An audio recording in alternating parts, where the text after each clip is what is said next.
Lima Gris TV, un canal diferente.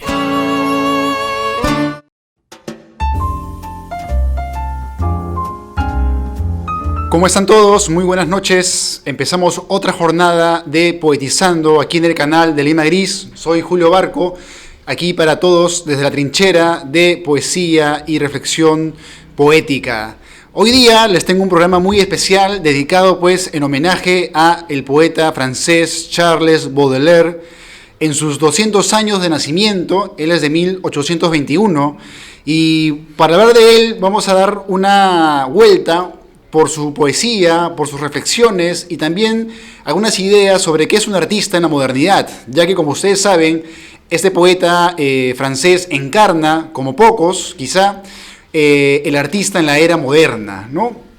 Vamos a empezar primero leyendo algunos fragmentos de sus pensamientos que se recopilaron en un libro llamado Mi corazón al desnudo.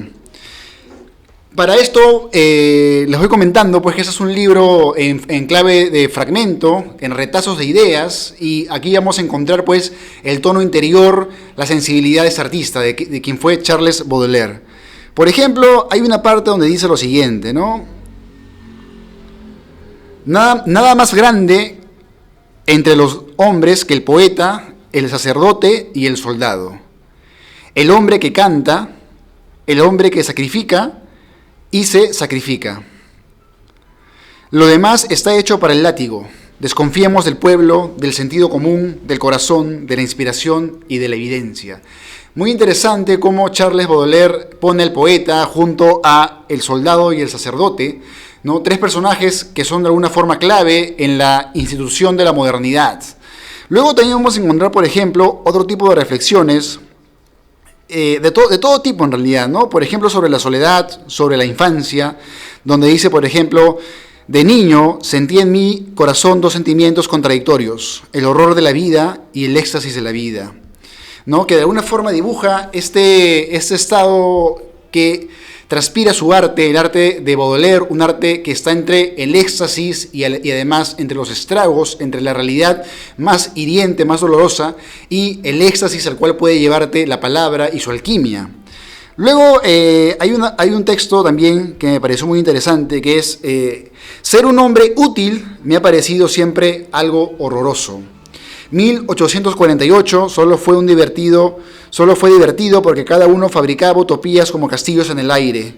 1848 solo fue hermoso por su exceso de ridículo. Robespierre es solo estimable porque hizo algunas bellas frases. Y ustedes se preguntarán, ¿qué pasaba en 1848? Era una época en Francia donde se daban muchas revoluciones. Ya de por sí, hablar de la modernidad en Charles Baudelaire es pues, de alguna forma, hablar de un contexto muy interesante para el cambio de vida de la sociedad, de una sociedad más rural a una sociedad más moderna, donde ya pues la burguesía va a tomar cada vez más, de alguna forma, el orden y los destinos humanos.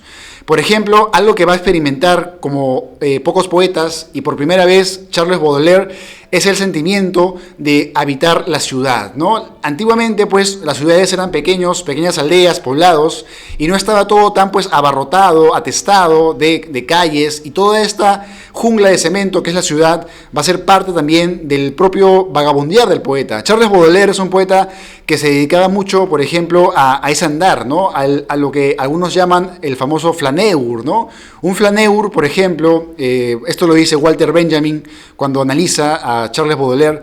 Un flaneur, por ejemplo, es una persona que en la ciudad se dedica pues a ir sin un destino fijo, a ir de un lado a otro, que de pronto no está pues preocupado por los horarios carniceros, ¿no? De la agenda estructurada que tienen todas las personas que de pronto viven un trabajo ordenado y una vida también de una forma pues más con reglas. No, él es una persona que busca la libertad en ese sentido. También, por ejemplo, en esta época pues se dan las primeras revoluciones industriales, ¿no? Vamos a ver que se va a pasar de una etapa, de una forma de vida más sosegada a una vida más maquinal, donde van a aparecer nuevos instrumentos, van a aparecer ciudades más grandes, y todo eso va a afectar la sensibilidad de este poeta que es Charles Baudelaire. Además, este poeta forma parte de un grupo llamado Los Poetas Malditos, ¿no? Esto nace a partir de una antología que hace un francés que también es, digamos, de la propia época de Baudelaire, que es Paul Verlaine, ¿no? Paul Verlaine hace una antología de los poetas malditos y ahí pues coloca a Charles Baudelaire, que a diferencia pues de la poesía antigua, que eran poetas que estaban, digamos, como ermitaños, ¿no? Vivían pues en una meditación constante, perpetua, alejado del mundanal ruido. Estos poetas van a ser escritores que van a vivir de alguna forma la vida cotidiana, la vida moderna, y de eso van a alimentarse para hacer su literatura.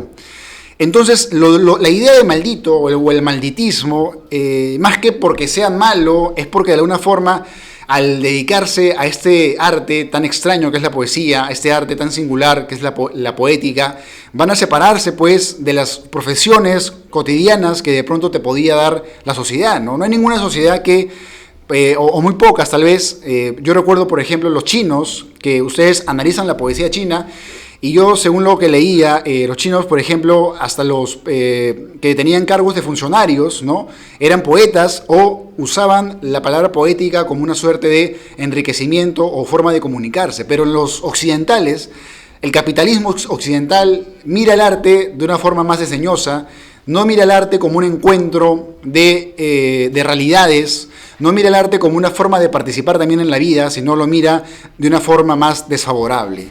Por eso es que Baudelaire, en uno de sus primeros poemas, nos va a reflejar justamente lo que significa para el mundo que vivimos, porque seguimos viviendo la modernidad, a pesar de todos los años que nos separan de este autor. Curiosamente, en este poema pues, nos va a explicar lo que significa un poeta para la edad moderna, lo que significa un poeta para nuestra época, ¿no? Donde de pronto las estrellas son los jugadores de fútbol, o de repente son los artistas de espectáculos, o de repente son las personas que acaparan pantallas en el cine, ¿no? Entonces el artista, el escritor, cada vez pues, forma menos parte de lo cotidiano. Y curiosamente, este poeta, Charles Baudelaire, escribe este poema que se llama Bendición, ¿no? Justamente él, que lo consideran un poeta maldito, escribe un poema donde habla de la bendición, pero lo usa de una forma irónica, y vamos a ver por qué está presente ahí la ironía. Y dice así: bendición. Cuando, por un decreto de las potencias supremas, el poeta aparece en este mundo enojoso, su madre, aterrorizada y profiriendo blasfemias, crispa sus puños hacia Dios, que la acoge con piedad. ¿No? O sea, el Baudelaire nos pinta la imagen de la madre del poeta, que dice lo siguiente: no haber parido un nido de víboras antes que alimentar esta irrisión. Maldita sea la noche de placeres efímeros en la que mi vientre concibió mi expiación.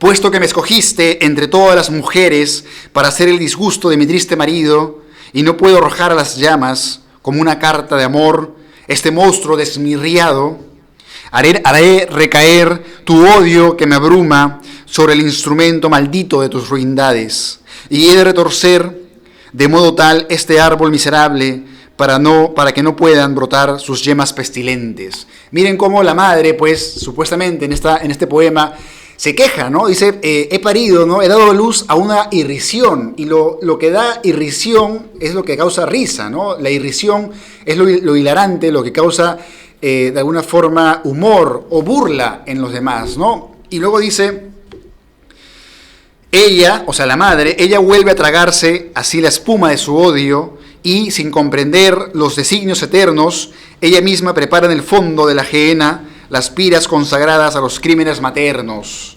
Mas, bajo la tutela invisible de un ángel, el niño desheredado se embriaga de sol, y en todo cuanto bebe y en todo cuanto come, encuentra la ambrosía y el néctar rojo. Qué hermosa esta imagen, ¿no? Detengámonos un momento, porque para Baudelaire, el poeta, es un ser que tiene una fiebre de sentimiento. El poeta es un ser poseído por el sentido a flor de piel. Es alguien muy sensible, y por eso mismo dice, ¿no?, que se embriaga de todo cuanto ve, ¿no? En todo cuanto bebe y en todo cuanto come encuentra la ambrosía y el néctar rojo, ¿no? Ese néctar rojo, bermejo, o sea, el poeta siente el placer de una forma más desmesurada que el común denominador que simplemente pues disfruta, pero el poeta tiene esa bendición, dice Baudelaire, pero además es una maldición también, ¿no? Y luego dice, juega con el viento, charla con la nube y se embriaga cantando en el camino de la cruz, y el espíritu que le acompaña en su peregrinaje llora al verle alegre como un pájaro del bosque, ¿no? Es como que el poeta nace con una suerte de espíritu, nos dice Baudelaire, que lo guía en su camino hacia la manifestación verbal de su propio espíritu. Y luego dice, a todos los que quiere amar le observan con recelo, o se envalentonan con su tranquilidad, buscan quien primero le cubrirá de oprobio y prueban con él su ferocidad, ¿no? Cómo la gente alrededor de este artista se va a burlar de él y van a probar con ese artista su ferocidad, ¿no? O el oprobio. Y luego dice, en el pan y el vino destinados a su boca mezclan ceniza con impuros salivazos, ¿no? Escupen en la comida del artista. Y luego dice, con hipocresía tiran todo lo que él toca y se acusan de poner sus pies en sus pasos. Su mujer va gritando por las plazas públicas, ya que él me encuentra bastante bella para adorarme, desempeñaré el papel de los ídolos antiguos, y como ellos quiero hacerme adorar de nuevo, y me embriagaré de nardo, de incienso, de mirra, de genuflexiones, de carnes y de vinos, para saber si puedo, de un corazón que me admira, usurparle sonriendo los homenajes divinos. Eso es lo que dice la esposa del poeta, ¿no? La mujer del poeta. Y luego dice, y cuando me hastíe de esas farsas impías, pondré sobre él mi frágil y fuerte mano, y mis uñas, semejantes a las de las arpías, sabrán labrarle un camino hasta el corazón. Como un pajarillo que tiembla y que palpita, arrancaré ese rojo corazón de su seno y, para saciar mi bestia favorita, se lo arrojaré al suelo con desdén. No, eso es lo que dice la esposa. Ya habló la madre, ya habló la esposa, y ahora el poeta sigue, ¿no? Dice, al cielo, donde su ojo se ve un trono espléndido, el poeta sereno levanta sus brazos piadosos y los vastos fulgores de su espíritu lúcido, le esconden el semblante de los pueblos furiosos. Sé bendito, Dios mío, que das el sufrimiento como un divino remedio a nuestras impurezas, y como la mejor y la más pura esencia que prepara a los fuertes a las santas voluptuosidades. Ya sé que tú guardas un lugar al poeta en las filas bienaventuradas de las santas legiones, y que lo invitas a la eterna fiesta de los tronos, las virtudes y las dominaciones.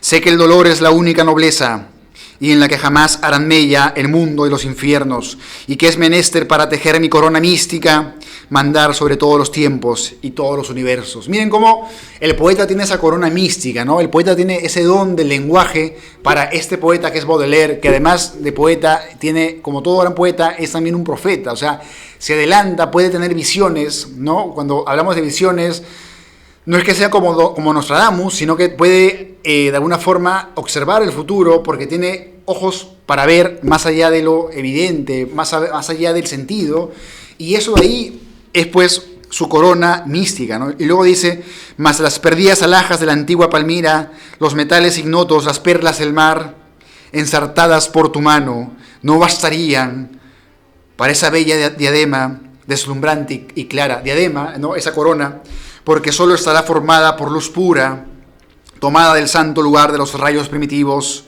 y cuyos ojos mortales, en todo su esplendor, no son más que espejos oscurecidos y quejosos, ¿no? Y bueno, este poema que les acabo de leer, pues, se llama Bendición, ¿no? Y curiosamente, este poeta, Charles Baudelaire, lo consideran un poeta maldito, ¿no? Maldito, y también un poco lo de maldito, porque Charles Baudelaire cuentan sus contemporáneos que él era como una especie de fuerza de la naturaleza, ¿no? Tú veías a Charles Baudelaire en la calle y te asombrabas porque tenía una fuerza, una vitalidad tremenda que salía del común denominador, pues, ¿no? de los muchos, y tenía algo especial, algo sublime en su forma de ser, ¿no? Era una suerte de dandy.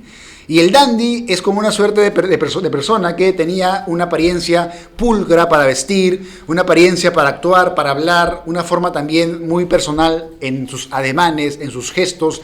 Una persona excéntrica, digamos, ¿no? Alguien excéntrico que tú verías en la calle, te voltearías porque te causaría curiosidad. Entonces Baudelaire tenía eso también en su vida. y por eso también se lo consideraba maldito, y además porque tenía una vida bohemia, una vida pues que lo llevó a la desmesura. Muere en realidad muy joven, ¿no? A causa de una enfermedad venérea que es la sífilis, y en su camino pues tiene toda clase de encuentros con su familia, su madre. Él queda muy tempranamente huérfano de padre, y su madre se vuelve a casar con un esposo muy joven, y él siente que tiene una especie también de complejo edípico con su madre, así que también hay una especie de cólera, pues porque su madre se casa con una persona joven. Y además, algo más interesante también de este poeta es que él, siendo pues un ser de alguna forma torrencial, marginal, que ahora ya es muy, muy conocido, cuando él publica sus libros, el libro más famoso que él publica, que es Las Flores del Mal, este libro, curiosamente, se publica junto a una novela de otro escritor francés, que es Gustave Flaubert, que se llama Madame Bovary, ¿no? Y tanto Madame Bovary, que era una obra donde hablaba de los romances, las infidelidades de una mujer casada con un médico, que se siente pues aburrida del matrimonio. Es una mujer que de joven había leído muchas novelas y se había llenado de fantasía. Esta novela, cuando la publica este escritor francés, que es Gustave Flaubert, lo acusan de inmoral, ¿no? En la novela la denuncian, y junto a él también denuncian a el poeta que hoy día hablamos, que es Charles Baudelaire, con Las Flores del Mal. O sea, esos dos libros los van a denunciar. ¿Y por qué denuncian al poeta? Porque tiene poemas que le dedica pues a Satanás, tiene poemas que le dedica pues también a las lesbianas, o poemas donde habla de las prostitutas. O sea, los temas de Baudelaire no solamente son los temas, digamos, típicos de los poetas, sino él explora la vida moderna, ¿no? Y cuando tú vas a la calle, en la modernidad, cuando estás en Lima, por ejemplo, te paseas, lo que vas a encontrar, más que flores bonitas, o más que un cielo con arcoíris, o más que algo, no sé, idílico, lo que vas a encontrar más bien es delincuencia, violencia, gente pidiendo limosna, prostitución, vas a encontrar violencia. Entonces, toda esa mirada terrible de la modernidad, este poeta la filtra en su arte y escribe pues estos poemas, y lo van a denunciar por eso, ¿no? Curiosamente, su editor de este libro, que pues ya se vende por todo el mundo, es traducido a todos los idiomas prácticamente, cuando él publicó este libro nadie lo compró. Es más, su editor, el que imprimió los libros, tuvo que irse preso porque no consiguió el dinero para pagar este tiraje. Es más, este poeta, que ya era muy conocido en su país, viaja pues a Bruselas a dar conferencias, ¿no? Imagínense una conferencia de él, solamente tener una grabación de una conferencia de él, ¿cuántos dólares costaría ahorita? Costaría miles de dólares. Y cuando él dio las conferencias, absolutamente nadie fue a verlo, lo dio solamente a 3 o 4 visitantes. Su público era muy reducido, entonces a 3 o 4 gatos, y eso dibuja mucho cómo era pues para él mismo encarnar esta etapa de la modernidad, ¿no? Entonces, eso nos quiere decir este poeta, ¿no? Este poeta nos habla pues de la modernidad y el arte, ¿no? Cómo el arte en la modernidad es aplastado porque la vida del burgués, la vida burguesa que generalmente se estimula y en la cual se sostienen los países, ¿no? Además, no se olviden que en 1821, por ejemplo, nuestro país, Perú, recién se independizaba de España. O sea, más o menos por ahí nacía este poeta, pero también pues esta modernidad también va de la mano, obviamente, con la Revolución Francesa, ¿no? Que es un fenómeno muy alucinante, porque va a ocurrir que por primera vez en la historia del mundo van a matar a los reyes, les van a cortar la cabeza, y va a instaurarse un gobierno burgués, ¿no? Donde de alguna forma van a entrar también los religiosos, el pueblo, y todo esto obviamente que no va a terminar en un final feliz, ¿no? Porque luego de esta revolución va a haber otra revolución, va a entrar Robespierre, y luego todo esto va a cambiar cuando venga Napoleón. O sea, van a haber diferentes procesos, y no va a ser pues del todo una revolución con un final, digamos, de película, pero sí nos va a demostrar pues que el mundo se sostiene siempre por frágiles cimientos, y que todo puede cambiar, que todo puede revolucionarse, que todo puede transformarse. Y ahí nace este poeta, en ese momento. Pero él, curiosamente, no se siente tan atraído por la revolución. Él, al contrario, cuando se da la revolución de 1848, como él lo dice cuando les leí al inicio, esta revolución también va a buscar pues nuevos cambios sociales en Francia, y él en vez de estar a favor o en contra de la revolución, él va a estar más bien gritando para que le disparen a su padrastro, que él odiaba, que era un militar, gritando como un loco ahí, que le disparen a su padrastro. O sea, miren ustedes esa imagen de Baudelaire, fuera pues de los límites, incluso que imponían su época, ¿no? Era una suerte de fuerza de la naturaleza, como les digo, que está por encima a veces de todo este proceso, o en todo caso en el corazón mismo de todas estas revoluciones, ¿no? Es muy interesante también, por ejemplo, analizar algo que había leído en una reflexión de Nicanor Parra, que es un poeta chileno, que es autor de los antipoemas. Yo recuerdo que Nicanor Parra dice en un momento que en el siglo de Baudelaire, o sea, en el siglo XIX, van a ocurrir dos fenómenos que van a querer buscar el cambio social, ¿no? Por un lado, nace Karl Marx con el marxismo, ¿no? Los proletariados del mundo quieren unirse para hacer una revolución política donde el proletariado tenga, pues, la dictadura y el poder.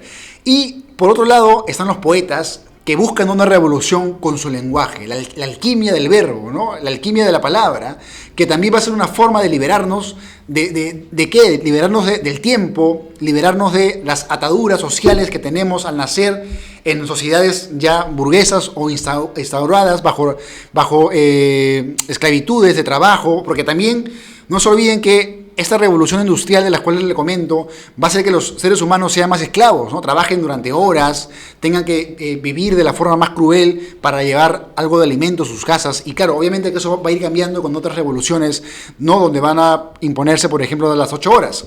Entonces Nicanor Parra nos dice esto, ¿no? Que hay dos revolucionarios, ¿no? El revolucionario del lenguaje y el revolucionario político, ¿no?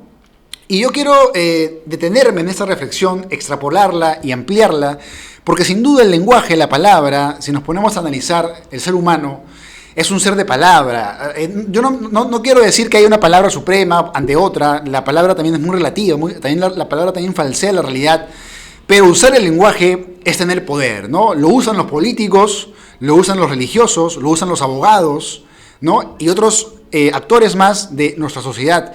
Y el poeta, como bien nos dice este autor, es uno de los más, de alguna forma, adelantados, es uno de los magos de sus propias dimensiones y del propio lenguaje. Ahora el poema que les voy a leer es otro clásico de este autor que se llama El Albatros, ¿no? El albatros es una ave marina que a Charles Baudelaire le va a servir como metáfora para analizar qué es el poeta en la era moderna, ¿no? ¿Qué es el poeta para las sociedades donde no les importa el arte, ¿no? Donde el arte simplemente es un producto más que consumir. ¿Y qué nos dice Charles Baudelaire? Dice, el albatros. A menudo, para divertirse, los marineros cazan albatros, grandes pájaros de los mares que siguen indolentes compañeros de viaje al navío que se desliza por los amargos abismos. Apenas lo han colocado en las tablas, estos reyes del cielo, torpes y vergonzosos, abaten lastimosamente sus grandes alas blancas como remos arrastrados a su vera. ¡Qué torpe y débil es este lado viajero! A poco tan bello y ahora es cómico y feo, ¿no? Acá nos está mostrando cómo el albatros es un ave marina, ¿no? Y la imagen de este poema es de que los marineros, dice Baudelaire, cazan a los albatros, los cazan. Y esta ave que en el cielo es resplandeciente, en el suelo lo atan y se burlan de él. Y luego dice, el poeta es parecido al príncipe de las nubes, que frecuenta la tormenta y se ríe del arquero. Exiliado en el suelo, en medio de los gritos, sus alas de gigante le impiden caminar. Otro imita cojeando al enfermo que volaba, ¿no? Y acá nos dice algo muy interesante, ¿no? Nos dice que el poeta se parece a esta ave marina, ¿no? Cuando vuela, el artista que vuela, y yo llevo la idea de poeta, obviamente, a cualquier artista, ¿no? Que cuando desarrolla su arte, está pues en el Olimpo, está en el cielo, está en el empíreo, como dicen algunos, y está volando, ¿no? En las nubes de la imaginación, ¿no? Ese poderoso velero que es la imaginación que los humanos hemos desarrollado tan poderosamente, ¿no? A diferencia de otras especies de la naturaleza. Entonces, el poeta dice, este autor, cuando vuela es como un ave que despliega las alas y tiene mucha luz, mucho esplendor, pero cuando está en el suelo, sus alas de gigante le impiden caminar, ¿no? O sea, las alas de un artista grande le impiden vivir la rutina, le impiden vivir el día a día, se hace muy complicada la vida porque generalmente pues en el cielo o en la libertad de su arte pues puede alcanzar esa plenitud, esa intensidad que los artistas buscan transmitir, ¿no? Porque el arte, la palabra en el artista, en el poeta, es fuego, es una palabra casi como un volcán que nos arrastra a su lengua ebria y nos llena pues de diferentes sentidos y sentimientos. Entonces, ese poder de usar el lenguaje es un poder que además es bendito, pero también maldito, ¿no? Porque en su vida diaria, en su día a día, en la sociedad moderna, esta bendición se vuelve maldición, ¿no? Seguramente ustedes, de repente les ha pasado por la cabeza, algunos de ustedes convertirse en poetas, pero seguramente han pensado, no lo voy a hacer porque no me quiero morir de hambre, ¿no? Y es lo que todo el mundo dice, no voy a ser artista porque no quiero morirme de hambre, ¿no? Pero a veces ese miedo pues, yo pienso, ese miedo, que es un miedo natural, porque todos buscamos la comodidad también, ¿no? Pero a veces ese miedo, ¿a cuántos talentos pues ha matado? ¿A cuántos talentos los ha eclipsado y les ha hecho pues simplemente vivir una vida que tal vez no querían, pero que era más segura, ¿no? Y ahí también está el riesgo de ser artista, ¿no? Finalmente, el poeta no es un payaso, no es un personaje, es una persona que también tiene que comer, tiene que defecar, tiene que pagar deudas, tiene que pagar, no sé, irse a comer con su familia. Entonces, ¿cómo se puede transitar esos dos mundos, ¿no? ¿Cómo podemos ser artistas plenos en la locura del arte, que es una embriaguez divina, como decía el poeta español Bécquer, ¿no? Decía, embriaguez divina del genio creador, dice Bécquer, ¿no? Embriaguez divina del genio creador, ¿no? Esa embriaguez divina, ¿cómo la podemos llevar al mundo que vivimos, donde hay cola, donde hay enfermedades, donde la gente muere, donde la gente es pobre, hay pobreza, hay enfermedades, la gente es vil, malvada, solamente busca pues llenar sus bolsillos y no le importa la salud, no le importa la educación de nadie? Ese mundo que vivimos, donde más que ser seres humanos, somos más bien animales, peores que los animales, más salvajes que los animales, porque los animales, siquiera, pienso yo, dentro de su salvajismo, como lo llamamos, están en su lógica, no viven con la naturaleza. En cambio, el ser humano, cuando ya creó la modernidad, empezó a vivir una vida anómala, una vida artificial, ¿no? Bueno, ese tema es muy interesante. Yo les recomiendo, por ejemplo, leer el libro La risa, de Henry Bergson, que es un escritor, es un ensayista, y Henry Bergson en La risa analiza justamente eso, ¿no? Yo recuerdo que él dice que nos gusta escuchar música porque el ser humano, cuando vivía en la naturaleza, oía los cantos de las aves, oía la naturaleza, y con eso también se embriagaba. Eso lo calmaba y le daba otra armonía, ¿no?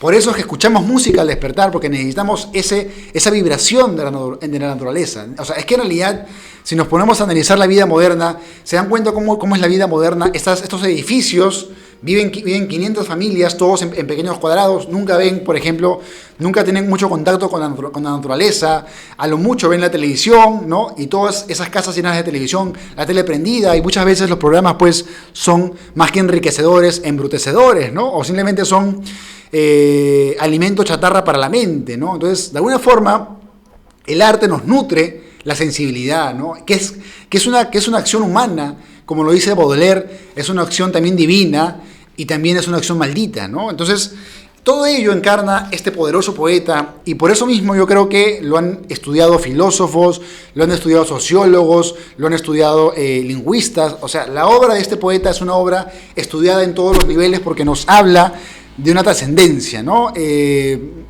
Obviamente que en la poesía es en lo que más destaca, pero también nos sirve para analizar al ser humano y la modernidad, ¿no? Cómo el ser humano es cruelmente atrapado en toda esta vida civilizada, entre comillas, que tenemos, pero que a veces es más humana, como les digo, que la propia naturaleza. Más inhumana, perdón, que la propia naturaleza.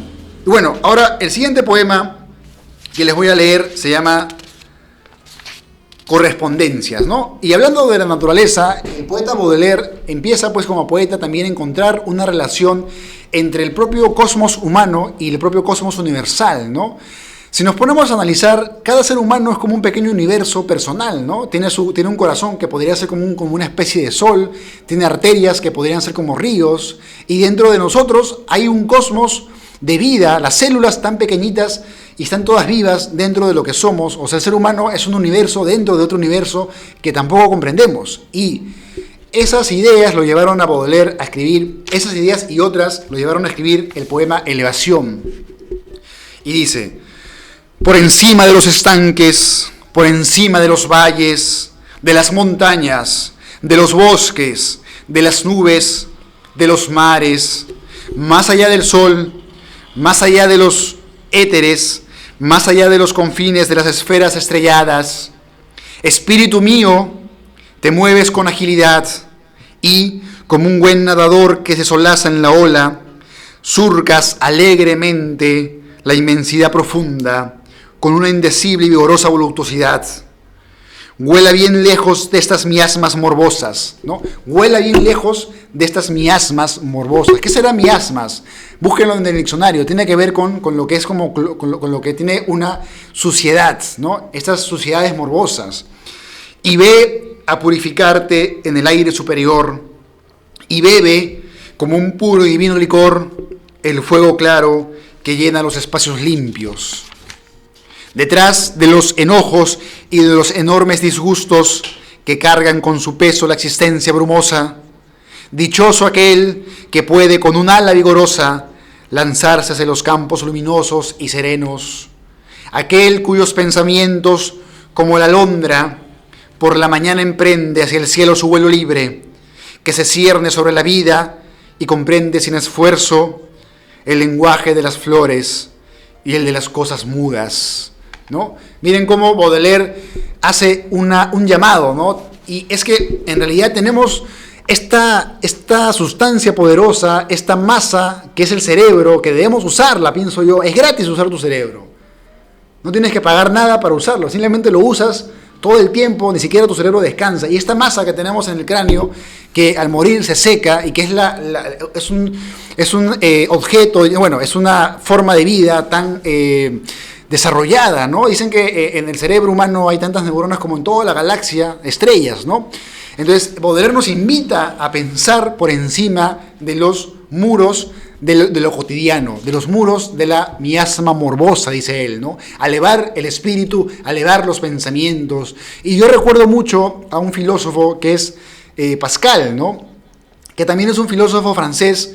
Y Pascal también, por ejemplo, nos habla de ello, ¿no? Nos habla del universo, de cómo el universo es tan grande. Pascal, por ejemplo, hablaba de la caña pensante. Decía, somos los humanos una insignificancia, ¿no? No somos nada frente al universo. Somos una pequeña milésima de energía cósmica, pero a pesar de ello tenemos la capacidad de ver toda esa inmensidad, ¿no?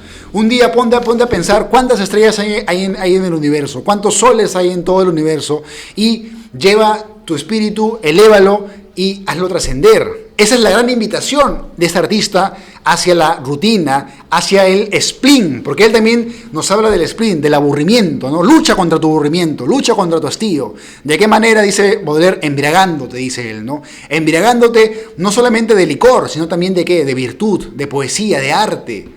Y todo ello, pues, es una de las grandes enseñanzas de este artista, que es Charles Baudelaire, uno de los artistas que hoy día estamos dando un homenaje justamente en los 200 años de su nacimiento, ¿no? Él nació en 1821 y hoy lo recordamos. Bueno, hasta aquí este breve homenaje. Para hablar de este poeta podemos hablar durante horas y horas.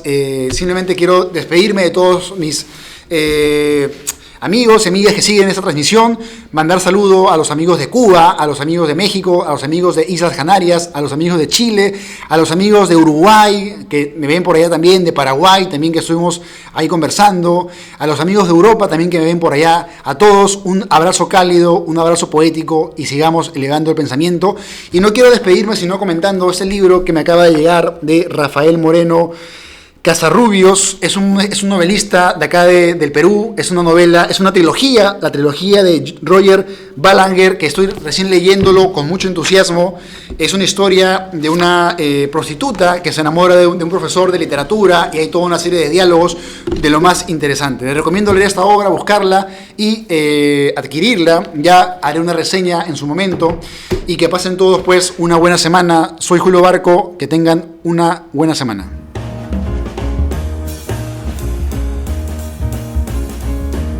Lima Gris TV, un canal diferente.